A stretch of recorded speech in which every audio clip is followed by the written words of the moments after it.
বাংলাদেশের রাজনীতিতে ২০২৪ সালের গণ অভ্যুত্থানের পর যে নাটকীয় পরিবর্তন এসেছে তার রেশ এখনো কাটেনি। ক্ষমতার পালা বদলের পর দেশের রাজনৈতিক মঞ্চে নতুন সমীকরণ তৈরি হলেও আলোচনার কেন্দ্রবিন্দুতে রয়ে গেছে শেখ হাসিনা এবং তার দল বাংলাদেশ আওয়ামী লীগ। এদিকে সংসদে দাঁড়িয়ে বর্তমান প্রধানমন্ত্রী তারেক রহমান যে বক্তব্য দিয়েছেন তা ঘিরে শুরু হয়েছে নতুন বিতর্ক ও জল্পনা। সংসদ অধিবেশনে দেওয়া বক্তব্যে প্রধানমন্ত্রী তারেক রহমান ইঙ্গিত দেন, আইন ও রাজনৈতিক বাস্তবতার মুখোমুখি না হয়ে বিদেশে অবস্থানরত শেখ হাসিনার দেশে ফেরা সহজ হবে না। তার ভাষায়, আইনের ঊর্ধ্বে কেউ নয় এবং দেশের জনগণের বিরুদ্ধে যেসব সিদ্ধান্ত নেওয়া হয়েছে তার জবাব একদিন দিতে হবে। এই বক্তব্যকে অনেকেই কঠোর বার্তা হিসেবে দেখছেন। অন্যদিকে মাঠ পর্যায়ে এক ভিন্ন চিত্র ফুটে উঠেছে। কমলনগরে রাতের অন্ধকারে মোবাইলের আলো জ্বালিয়ে আওয়ামী লীগের নেতাকর্মীদের শপথ নেওয়ার একটি ভিডিও সামাজিক যোগাযোগ মাধ্যমে ভাইরাল হয়েছে। সেখানে কর্মীদের কণ্ঠে শোনা যায় শেখ হাসিনাকে দেশে ফিরিয়ে আনার অঙ্গীকার, পাশাপাশি দ্রব্যমূল্য ও জ্বালানির সংকট নিয়ে ক্ষোভ।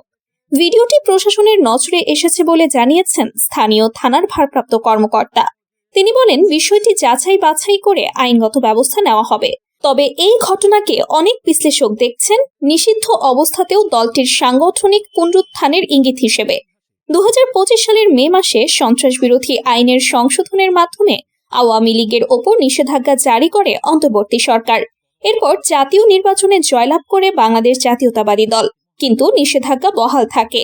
তবুও দলটির নেতারা দাবি করছেন রাজনৈতিক কার্যক্রম থেমে নেই। আইনজীবীদের একটি অংশও সরব হয়েছেন।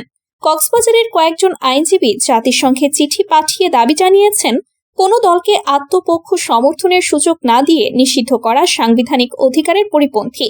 রাজনৈতিক বিশ্লেষকরা বলছেন, আওয়ামী লীগের এই তৎপরতা কেবল টিকে থাকার লড়াই নাকি বড় ধরনের প্রত্যাবর্তনের প্রস্তুতি তা এখনই বলা কঠিন। তবে গ্রাম থেকে শহর সবখানেই যে প্রশ্নটি ঘুরপাক খাচ্ছে তা হলো, শেখ হাসিনা কি আবারও দেশের রাজনীতিতে সক্রিয়ভাবে ফিরবেন? সংসদের ভেতরে কঠোর অবস্থান আর মাঠ পর্যায়ে গোপন সংগঠনের চেষ্টার এই দ্বৈত বাস্তবতায় বাংলাদেশের রাজনীতি যেন এক অনিশ্চিত মোড়ে দাঁড়িয়ে।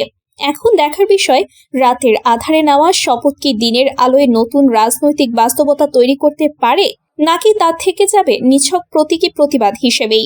বাংলাদেশের বর্তমান রাজনৈতিক বাস্তবতায় যে জটিল ও বহু স্তরীয় পরিস্থিতির উদ্ভব হয়েছে তার উপসংহার টানতে গেলে একটি বিষয় স্পষ্ট হয়ে ওঠে। দেশটি এখন এক ধরনের দীর্ঘস্থায়ী রাজনৈতিক পুনর্গঠনের মধ্য দিয়ে যাচ্ছে। ২০২৪ সালের গণ অভ্যুত্থানের অভিঘাত কেবল ক্ষমতার পালা বদলে সীমাবদ্ধ থাকেনি। এটি রাষ্ট্রের রাজনৈতিক সংস্কৃতি, দলীয় সংগঠন, নেতৃত্বের ধরন এবং জনগণের প্রত্যাশাকেও নতুনভাবে সংজ্ঞায়িত করেছে।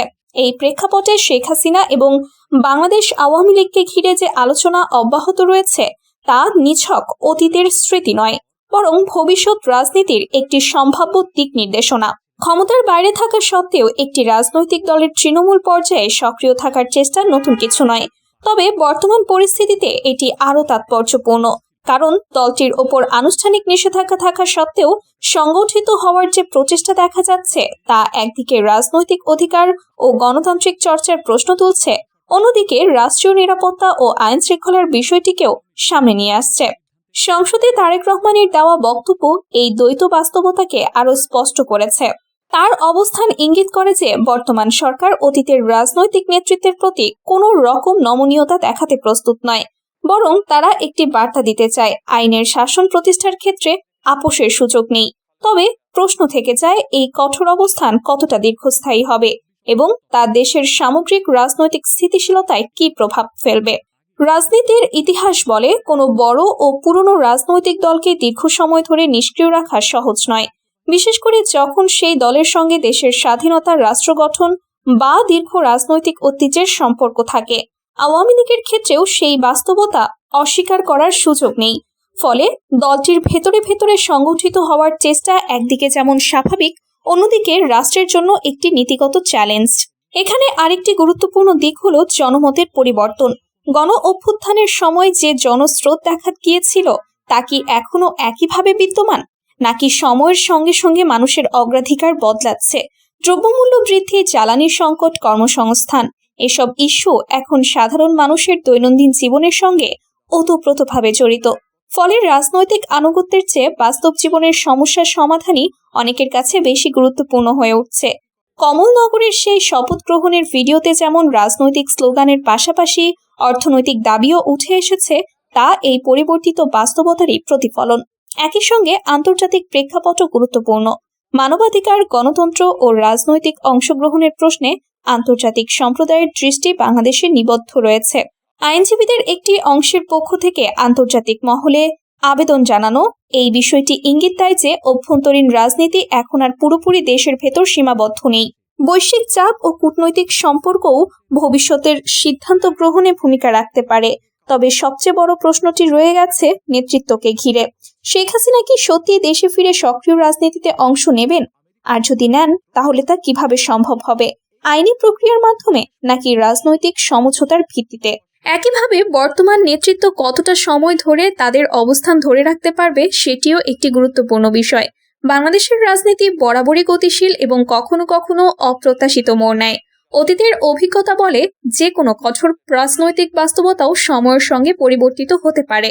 ফলে আজ যে বিষয়টি অসম্ভব মনে হচ্ছে, আগামীকাল সেটি বাস্তব হয়ে উঠতে পারে।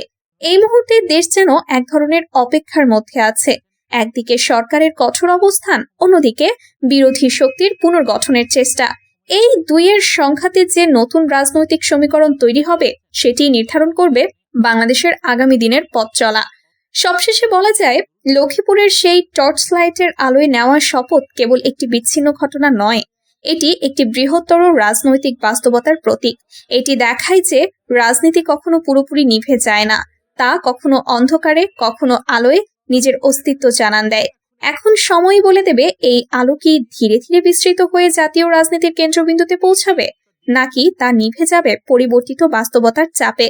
সবশেষে বলা যায়, বাংলাদেশের বর্তমান রাজনৈতিক বাস্তবতা একটি সংবেদনশীল ও রূপান্তরমুখী পর্যায়ে অবস্থান করছে। 2024 সালের পরিবর্তনের পর ক্ষমতার কাঠামো বদলালেও রাজনৈতিক প্রতিযোগিতা ও মতাদর্শিক লড়াই থেমে নেই, বরং তা নতুন রূপে কখনো প্রকাশ্যে আবার কখনো আড়ালে অব্যাহত রয়েছে। এই প্রেক্ষাপটে শেখ হাসিনা এবং বাংলাদেশ আওয়ামী লীগকে ঘিরে চলমান তৎপরতা দেশের রাজনীতিতে অনিশ্চয়তা ও সম্ভাবনা দুই একসঙ্গে তৈরি করছে। সংসদে তারেক রহমানের কঠোর অবস্থান যেমন বর্তমান সরকারের দৃঢ়তার ইঙ্গিত দেয়, তেমনি মাঠ পর্যায়ে গোপন সংগঠনের চেষ্টা রাজনৈতিক বাস্তবতার আরেকটি দিক তুলে ধরে। এই দ্বৈত পরিস্থিতি প্রমাণ করে যে বাংলাদেশের রাজনীতি এখনো একটি চলমান প্রক্রিয়া, যেখানে চূড়ান্ত সমীকরণ নির্ধারিত হয়নি। জনগণের দৃষ্টিকোণ থেকেও বিষয়টি গুরুত্বপূর্ণ। অর্থনৈতিক চাপ, জীবনযাত্রার ব্যয় বৃদ্ধি এবং ভবিষ্যৎ অনিশ্চয়তা, এসব বিষয় রাজনৈতিক সিদ্ধান্তে প্রভাব ফেলছে। ফলে কোনো দল বা নেতৃত্বের গ্রহণযোগ্যতা নির্ভর করবে তারা কতটা বাস্তব সমস্যার সমাধান দিতে পারছে তার ওপর। অতএব লক্ষ্মীপুরের সেই টর্চ লাইটের আলোয় নেওয়া শপথ হোক বা সংসদের কঠোর ভাষণ, সবকিছুই ইঙ্গিত দেয় একটি পরিবর্তনশীল সময়ের দিকে। এখন দেখার বিষয় এই পরিবর্তন কোন দিকে গতি পায় এবং শেষ পর্যন্ত বাংলাদেশের রাজনীতি কোন নতুন ভারসাম্যে পৌঁছায়।